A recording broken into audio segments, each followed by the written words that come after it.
Hi guys, it's me RJ and back again for another video, and for today's vlog ay gagawa na naman tayo ng panibagong tutorial which is overlay with photo transition. At kung bago ka pa lang sa channel ko ay huwag mong kalimutang mag-like, share, subscribe and hit the notification bell button para updated ka sa mga video ni upload ko dito sa aking YouTube channel. So simulan na natin ang ating tutorial.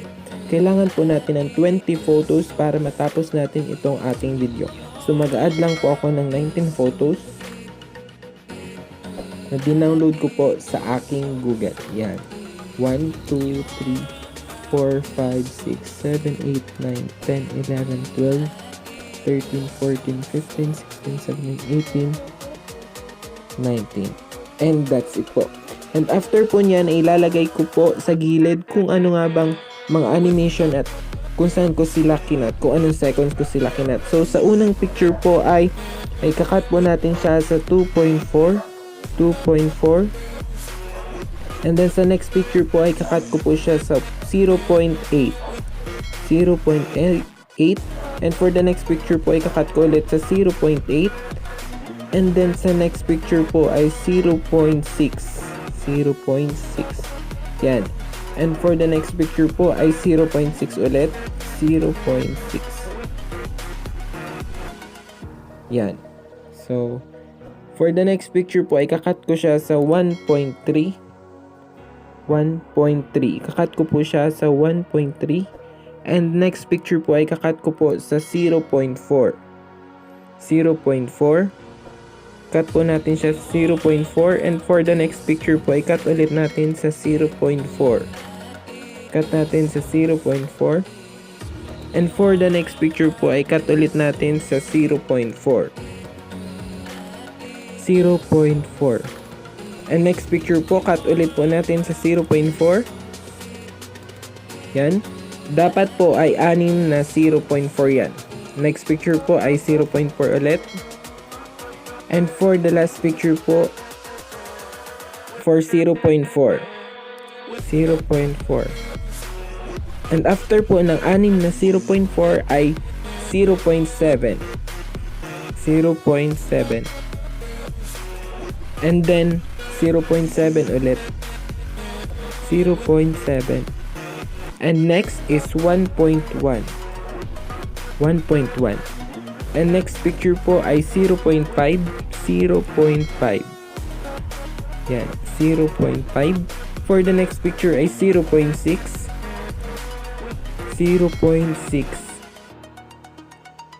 Yan. And for the next picture po ay 0.7 naman po, 0.7.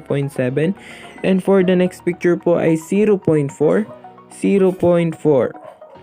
Yan. And for the last picture po ay 0.5. And after po nating maikat sila ay lagyan naman po natin ng animation. So sa unang picture po, ang animation po ay makikita natin sa combo which is revolving checker. So hanapin po natin yung revolving checker. Ito po, revolving checker 2. Yan. And for the next picture po, ang animation po na gagamitin natin sa kanya ay pendulum 1. Sa combo po natin makikita iyon. Pendulum 1. So always remember na lahat po ng animation na gagamitin natin ay sa combo natin makikita. And for the next picture po ay pendulum 2. Yan. And next picture po ay fall left. Hanapin po natin ang fall left.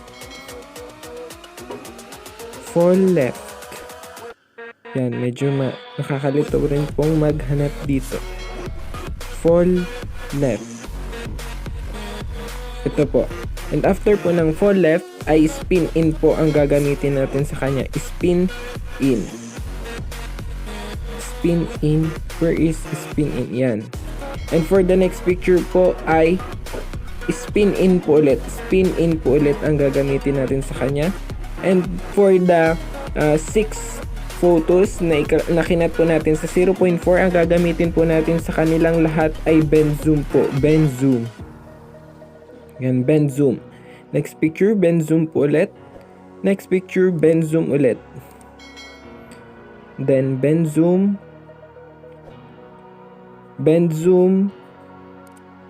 and bend zoom ulit. And after po nun ay Sa next picture po, ang gagamitin po natin ay bounce 1. Yan. And for the next picture po ay bounce 2. Bounce 2. Yan. For the next picture po ay spin rise. Spin rise. Spin rise. Where is spin rise? So, hanapin po natin ang spin rise.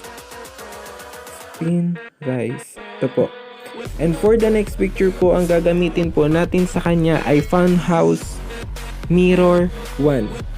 Funhouse mirror 1. Where is funhouse mirror 1? So, hanapin po natin ang funhouse mirror 1. Ito po. And for the next picture po ay funhouse mirror 2. Funhouse mirror 2. Katabi lang po niya.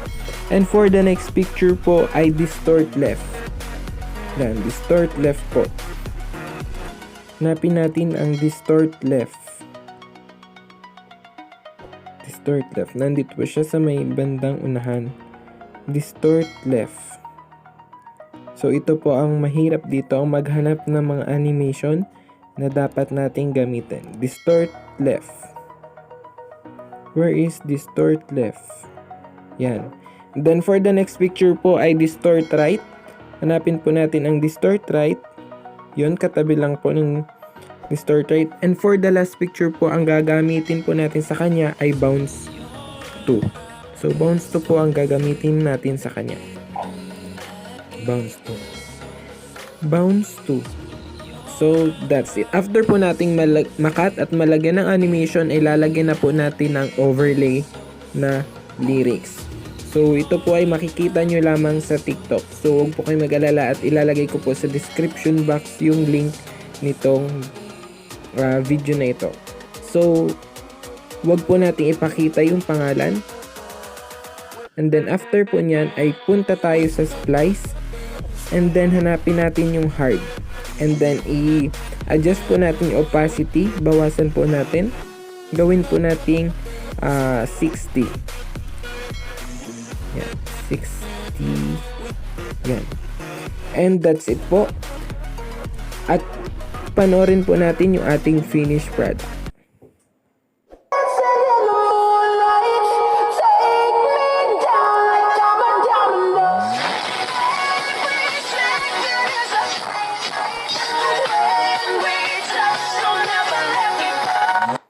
And that's it. I hope na kayo may natutunan sa ating panibagong tutorial. At kung bago ka pa lang sa aking channel, ay huwag mo kalimutang mag-like, share, subscribe, and hit the notification bell button para mag-i-updated ka sa mga video ni upload ko dito sa aking YouTube channel. Thank you for watching.